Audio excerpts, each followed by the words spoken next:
Hola, mi nombre es Natalia López. Y Laura Jimena Cortés.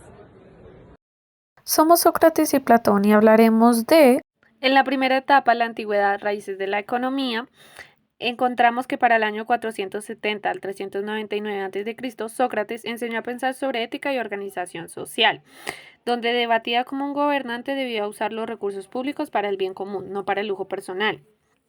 Para el año 430 a 354 a.C., Jenofonte habla de la administración del hogar y la cultura. Explica que una finca bien organizada debe tener roles divididos. Luego, para el año 427 al 347 a.C., Platón, en la República y las leyes, propone la división del trabajo y rol del Estado, donde plantea que los agricultores deben dedicarse solo a cultivar, los artesanos a fabricar y los gobernantes a gobernar. Luego, para el año 384 al 322 a.C., Aristóteles en política analiza justicia y el intercambio y el uso del dinero. Para finalizar, en el siglo I a.C., Roma antigua, el derecho romano regulaba los contratos, propiedad y herencia. Hola, bienvenidos a todos. Yo soy Santo Tomás de Aquino y hoy vamos a hablar del año 476 después de Cristo, donde se presentó la caída de Roma y abrió las puertas al feudalismo, donde la economía era agraria, basada en relaciones de siervo y señor, donde un campesino en relación con su señor cultivaba trigo, pero debía entregar parte de la cosecha al señor feudal como renta en especie, como lo encontramos en este momento aquí.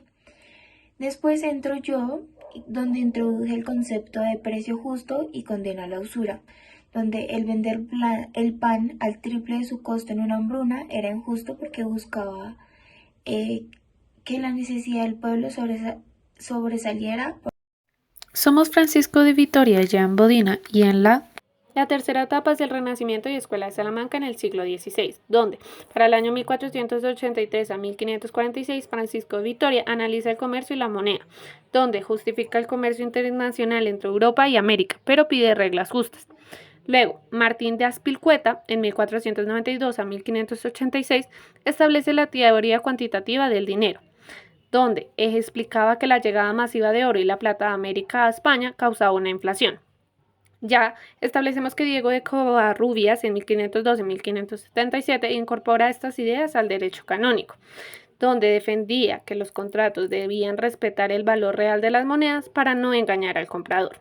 Para finalizar, Jean Bodino, en 1530-1596, padre de la economía política, defendía que un Estado fuerte con leyes claras favorece la estabilidad económica. Hola, buenas tardes. Hoy nos encontramos con Francois Quesnay y quien les habla, Richard Castillón. Hoy hablaremos de la economía preclásica en la época de 1670 a 1733. Yo, Richard Castillón, considero que la tierra es una fuente de riqueza, porque un granjero que produce trigo genera riqueza, mientras un comerciante solo lo intercambia.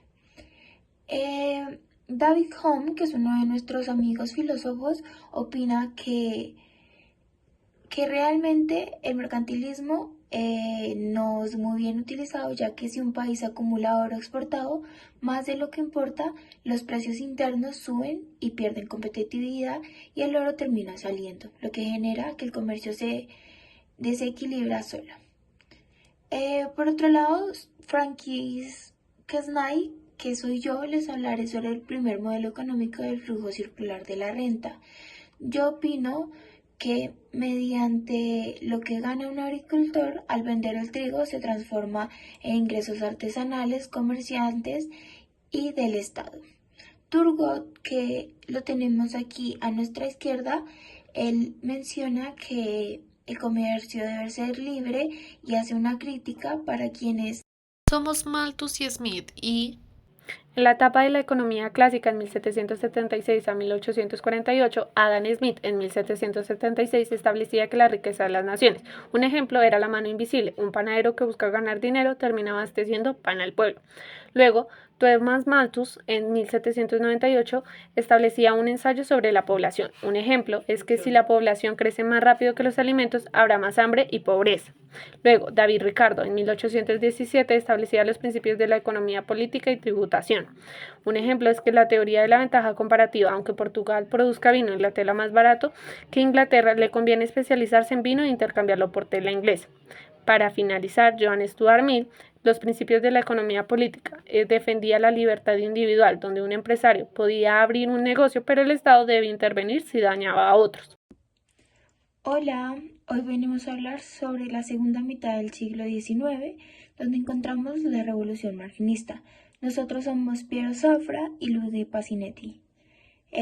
Para empezar a hablar sobre la Revolución del siglo marginista, hablamos de que el valor depende de la utilidad, no solo del trabajo. Es decir, un demandante no es valioso por su trabajo de extracción, sino porque la gente lo desea y es escaso. Por otro lado, yo, Piero Zafra, hablo sobre la producción de mercancías por medio de mercancías. Ustedes se preguntarán, ¿qué es esto? Bueno, se mostró que los precios pueden explicarse por costos de producción y no solo por utilidad marginal. Ludwig Pasinetti, ¿quién soy yo?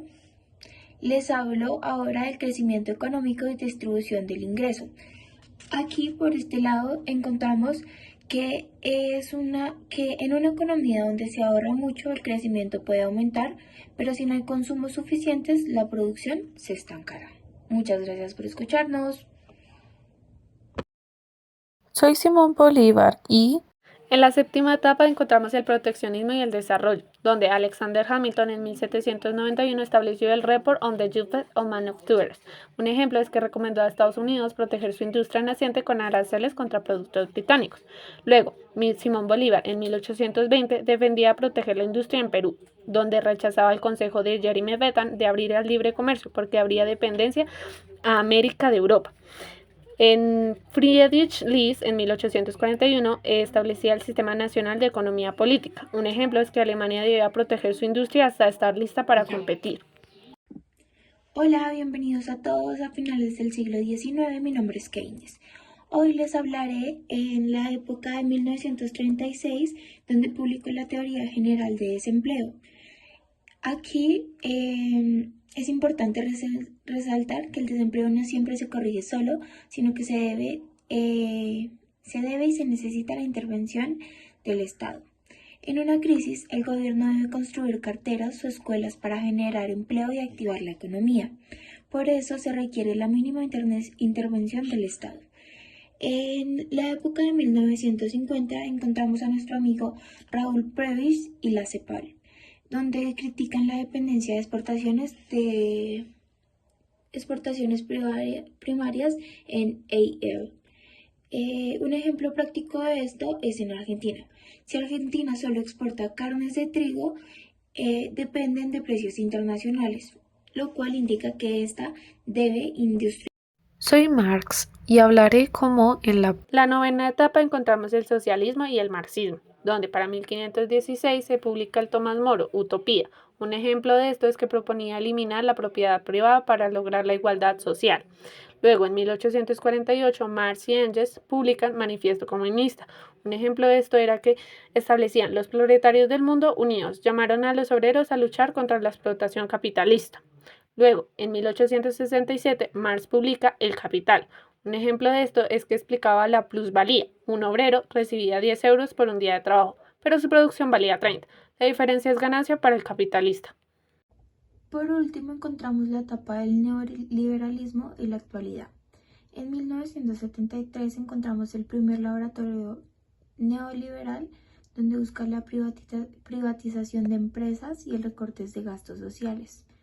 1979 se liberalizan los mercados financieros, donde se reducen impuestos para que así se aumente la estimulación de inversión privada. 1989 se genera el Consenso de Washington, donde se generan las reglas principales para países en desarrollo. Aquí encontramos que millones de personas en Estados Unidos perdieron sus casas, donde se empieza a cuestionar el neoliberalismo. En 2008 Encontramos la crisis financiera, donde estalla por especulaciones de las inmobiliarias y la regulación financiera. Entramos al 2020, donde entra la pandemia, el COVID-19, donde los gobiernos intervienen con subsidios, gastos en salud, y Colombia amplió transferencias monetarias, es decir, ingreso solidario para familias pobres. Para concluir, la economía no nació de un día para otro, es una historia de ideas que cambiaron con la necesidad de cada época. Hoy seguimos debatiendo entre mercado y Estado, entre libre comercio y protección. La economía es en realidad la historia de cómo los seres humanos intentamos organizar nuestra vida en sociedad.